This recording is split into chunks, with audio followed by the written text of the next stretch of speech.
Arundhati Roy, thank you so much for coming into Waterstones Piccadilly to talk about your new book, The Ministry of Utmost Happiness.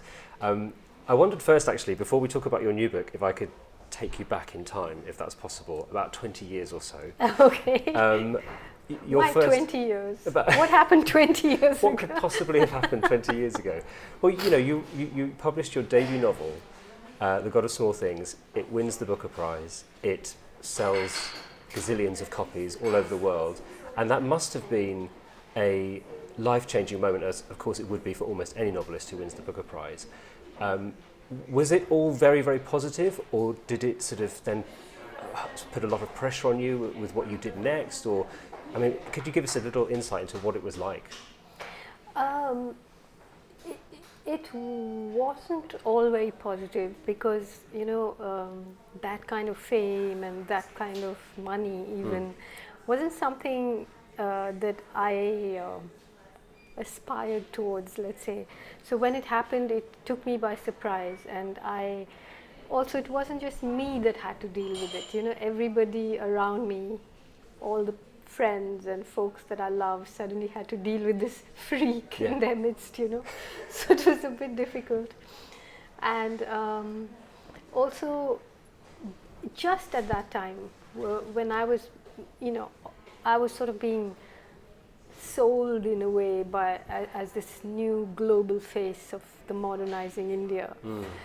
So, which had little to do with the book. It had more to do with the prize and the fact that I was being seen to have made it on the global stage, an Indian woman and that. Yeah. But it was just at that time that India started to change. The nuclear tests happened, and they ushered in a kind of ugly public nationalist discourse, which was being greeted in the most surprising quarters.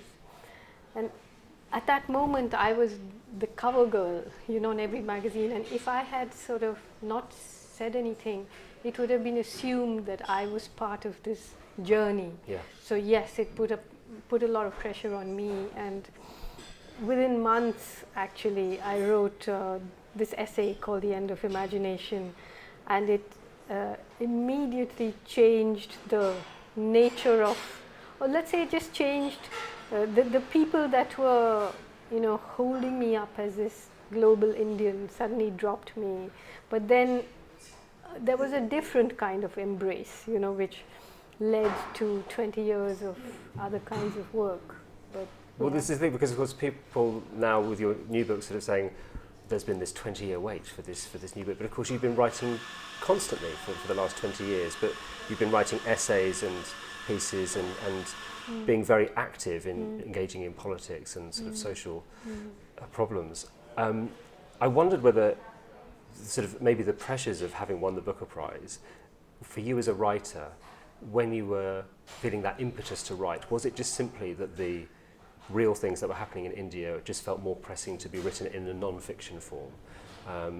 No, I remember even the moment I won the Booker Prize, all those journalists, sort of the sea of people asking you what you're going to do next. And I've never been that person who thought, oh, now I've written a great book and I'll write another and another and another. I didn't have that sort of professional approach to writing at all, so especially not to a novel. For me, a novel, it's almost like building a city or something, Okay. and you can't just do it.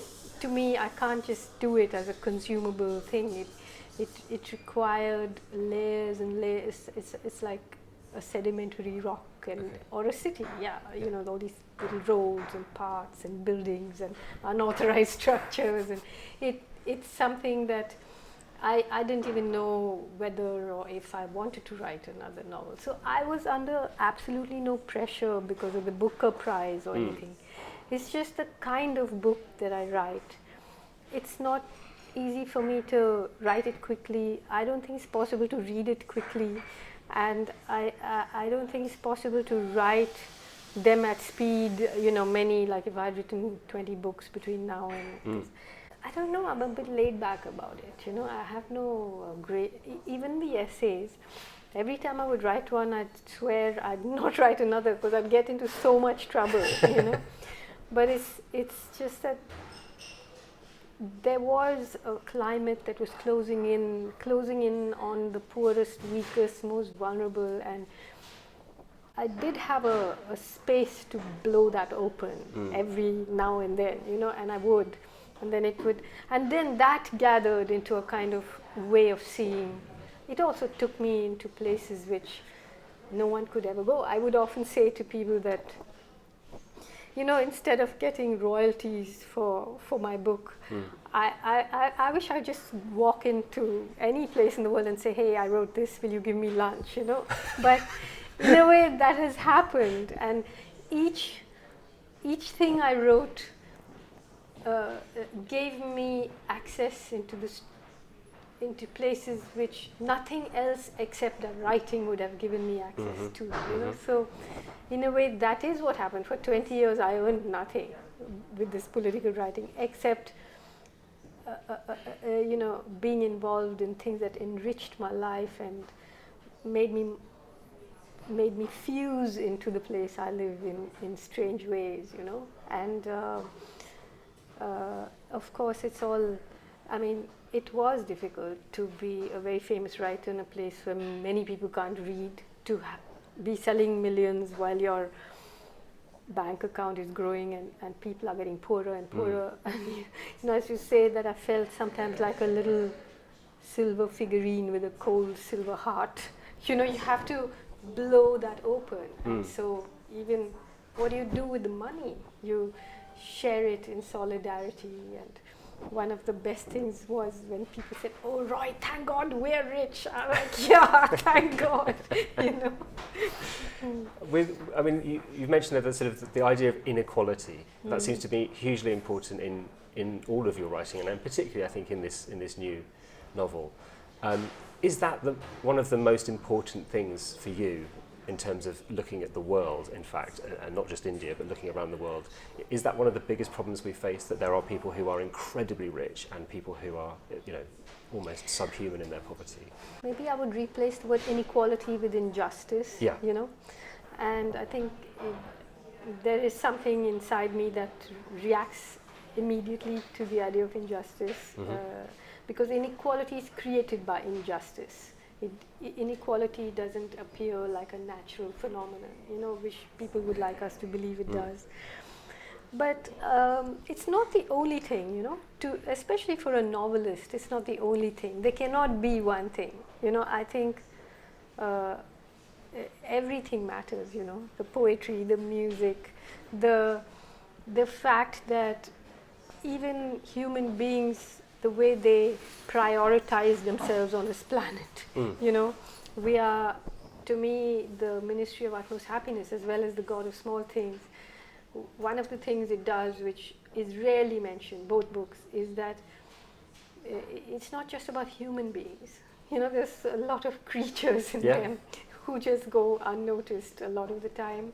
But they are, you know, this idea that you have human stories and then animal stories, and you know, everything is slotted. You have a Kashmir story or a Dalit.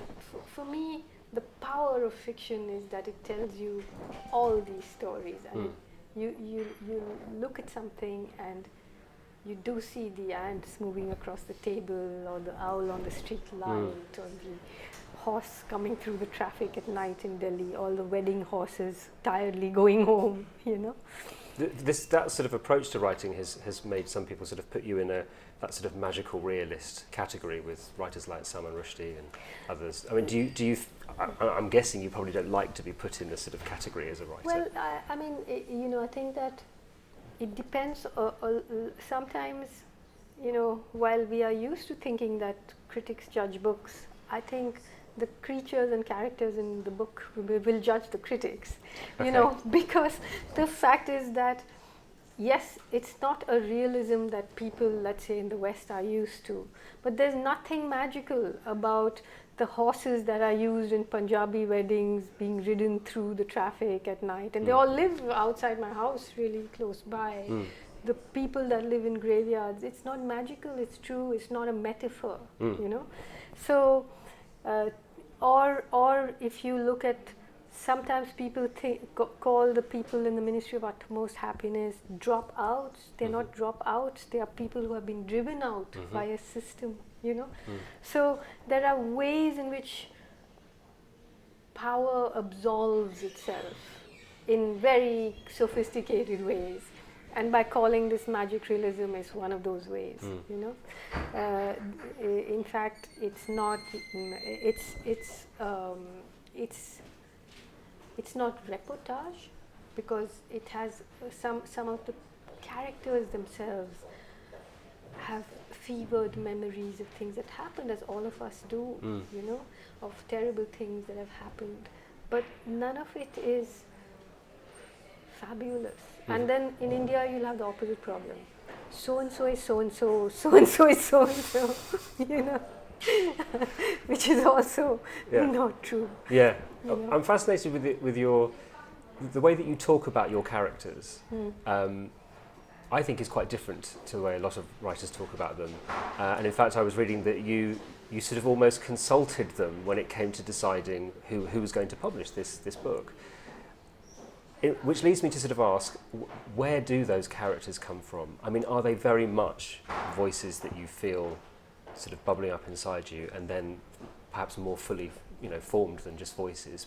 Are these people that you feel that you know very much? They are people to me, and now to other people I know who are friends who read the book. I mean, none of them read the book until now, and now I have friends calling me saying, you know, I dreamt that Zainab designed this really ugly sofa, and you know, everybody's involved. You know, it's become a bit like a. So it's true that when I was writing it over all these years, I mean, I live alone in Delhi, but or so it seems, but actually, I definitely have the sense when the guests leave, all these Anjum and all come out and they start discussing them. It's not like the other way around. You know? Yeah. So yeah, it's something, I don't know. Recently, a Indian journalist asked me a question. She said, "Are you the Jannat guest house? You know, like, are you the guest house in the graveyard?" And so I said, well, I'll take that as a compliment, you know, but it's like, come in, she said, I'll give you a shelter from the storm. It's like, come. But yeah, I mean, it's, the thing is that there is this, and I mean, surely I'm a part of it and I understand it, but you know, for 20 years I was away from it, that, okay, you write a book, then there's a big machinery that sells it, and it's important, you know, and I felt very happy when I went to Frankfurt, and the book trade is robust and commercial, and that's important. But when you come out of the graveyard with this book, you do need to consult them, you know, you do need to consult the folks in the book, because I know that even to write the blurb on the flap, of course I know there has to be a blurb, but to me it's a violence. You know, it's a violence to try and reduce the book into 3 sentences, or for people to try and say what it's about, or someone to say, oh, it should have been this, but it should have been. You know, it's, to me, this is a book about the air. Then all these things are in the air, and you can't say, I know that you can make a easily consumable book if it's only about a hijra, or it's only about Kashmir, or it's only about, because this is the way our minds are being trained now. Our university students are being trained now to kind of have these subject headings and then become experts in this or that. But it's the opposite. The endeavor of a novelist is the opposite. I mean, to me, even when people write profiles about me, I feel like telling them, you know what, you can't know the fuck about me in 2 hours, you know? But you can write it. I mean, I don't mind. It has to be done. But it's the opposite of what the novelist does. So, because you're with that expansive world that you're able to create in a novel, that's how you're communicating. So I understand these things need to be done. I'm part of it. I do it, and it's fine, you know. But sometimes I need to talk to them, you know. And when a person comes and tells me what he or she felt about the book, I understand. And Anjum and Tilo and Saddam Hussein all listening, and they say, yeah, this person knows, you know. That's funny. So I'm just wondering, this book is obviously very alive because it's being published as we speak, but do you still feel the same affinity with the characters from your debut novel? Do you still have, they're still very much there for you? They'll never go away. Like Musa says to his daughter, I'll never miss you because you'll never go away, you know.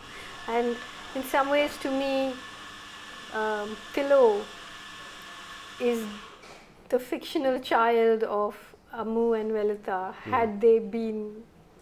Had their story ended differently in The God of Small Things, you know. So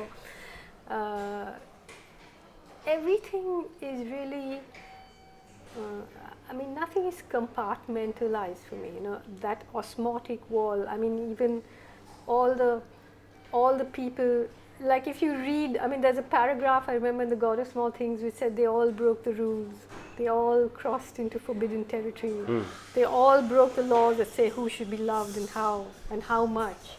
And this is that too, you know, and they all have incendiary borders running through them. Anjum has the border of gender, Tilo has the border of caste, Saddam Hussein has caste and then conversion to Islam. Musa has a real national border. Garson Hobart is, you know, half the state and half this shambling wreck. And the graveyard is also osmotic between life and death, and all of it is porous, you know. And I think all of us are so busy trying to impose some iron grid and separate things. And this is just burrowing through all that. I'm very interested by the idea of borders or categories or labels, as you say, being inherently dangerous or sort of, you know, confining and exercising control, aren't they, and of power. Obviously, the first character that we meet in this book is born a hermaphrodite, and you go on to sort of tell the story of these trans characters. This is a big dialogue that's happening, I think, at the moment, and I guess one of the questions is even having these sort of titles for people who are going through very different and difficult experiences with who they are and their identity. Is the positive outcome of all of this that eventually those barriers start to get knocked down slightly? Well, it would be good if they started to get knocked down. What will be dangerous is if they start to get, the grid starts to get even finer. Like, okay, they're not 2 genders, but they're 57 genders, so everyone is locked into their little silo. It is what the caste system in India is. Yeah. There are these thousands of castes, and they will not marry, intermarry, and so India is everyone sees it as a land of anarchy and Bollywood and cuddly toys, but actually the iron grid of caste is what runs India, you know. And within the untouchable castes, there are more and more, you know. So everybody is then co-opted into this hierarchization, into the siloization, into this way of thinking. And so while it's important to pay attention to language and the limitations of it in dealing with complexity, it's also important to subvert those tinier and tinier grids that are coming out, you know. I wondered whether your non-fiction, of course, is very active. You know, you are actively involved in politics and saying very clearly how you feel about things. And to a certain extent, you're doing the same thing with your fiction. This new book is filled with, you know, as you say, the sort of the Kashmiri separatism. There is all sorts of stuff there about Indian society. Is the idea with your writing to try and affect change or to get a dialogue going about something? And if that's the case, I wondered whether you felt that one of those mediums was more successful than the other. At the end of the day, does fiction perhaps have a way of being almost more effective in the way that it deals with those issues in a slightly more expansive and unartistic way? Well, when I write my non-fiction, I have the goal is not to change the world, but the goal is always urgent and immediate. They have announced Operation Green Hunt. There's going to be 100,000 paramilitary descending on the forest. All the indigenous people are being called Maoist terrorists. Go in. You know, try and change that discourse now. Try and tell people that no, hey, wait, there's mining companies here. This is what's going on. But when I write fiction, I have no goals, no utilitarian impulses, no sense that, oh, this is really an elaborate political manifesto masquerading as a novel. For me, a novel is, that's why I didn't write one for 20 years, because for me, fiction is the closest form to prayer that you can get, you know. So it's really difficult for me to say why, but it's the only thing that involves every part of me, the whimsical, the poetry, the music, all the languages that there are in the book, the characters that subvert you even politically, like Garson Hobart. For me, Biplab Dasgupta, the intelligence officer, is called Garson Hobart, who's, you know, I mean, if I was writing a manifesto, he would have been a straw man, you know. But he's actually such a sophisticated, brilliant guy, you know, who takes the long view and who is a little cold-hearted about everything, including himself and his own tragedies, you know. And was so, to me, fiction is something much, I mean, you can't have these utilitarian aims, you know, not at all. It shows through if you did. Does that mean we will have to wait another 20 years for another novel? Or will you just sort of, do you just see where the writing takes you and the impulse takes you? You know, I just never plan my life. I never know from one day to the next what's going to happen. And that's the way I am, and that's the way I like it, you know. So I don't know. I mean, to me, this book, I was, even when I wrote The God of Small Things, I know once it starts and once it gets you, you're in this prison, you know, and you're not going to get out until you're done with it. Yeah. And this was even many more years, you know, and I just knew that I was like nothing until I finished, you know. So, and I finished it, and then to me, a book is, I'm an architect, I study design, so for me, designing it, you know, the text layout, all of this is something that very fun, I mean, I love being involved in all that, and, you know, I'm also happy to do what I'm doing now, to put it into the world. I think that's also a responsibility. I won't be like shy about the fact that, you know, that's what you do, and that's what I will do, and I'm not going to grumble about it. And then after that, I really don't know. You know, I really don't know. Well, it's been fantastic to talk to you about the book in a bit more detail, Arundhati. Thank you so much for coming in. You're welcome.